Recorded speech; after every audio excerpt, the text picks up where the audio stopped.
The United States has confirmed military strikes against Iran, and the president has openly framed the objective as weakening and potentially replacing the current regime in Iran. And that changes the risk calculation, because Iran is not just a regional actor. It sits beside one of the most critical energy choke points in the world. So the real issue now is simple. What happens if this does not end quickly?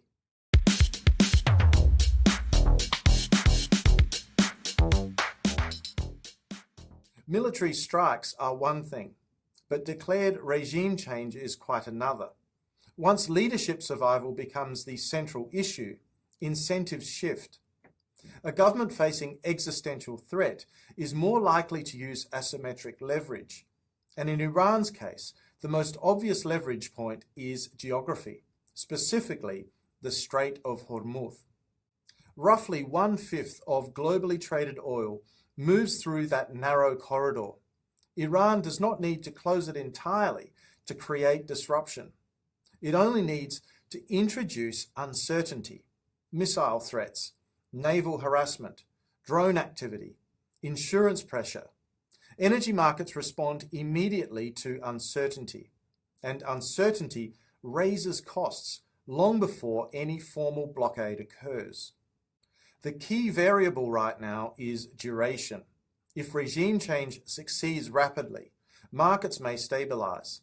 If it fails, and the current government survives, escalation pathways widen. Retaliation could well be indirect. Pressure could be sustained. Risk premiums could become structural. That would not necessarily mean a sudden collapse, but it would mean persistent volatility. And persistent volatility feeds into fuel prices, logistics costs, and also to global inflation. In the coming days, focus ought to be on four main indicators. Firstly, are oil shipments continuing normally through the strait? Secondly, are tanker insurance rates rising sharply? Thirdly, is there evidence of sustained naval escalation? And finally, are regional actors aligning or distancing themselves?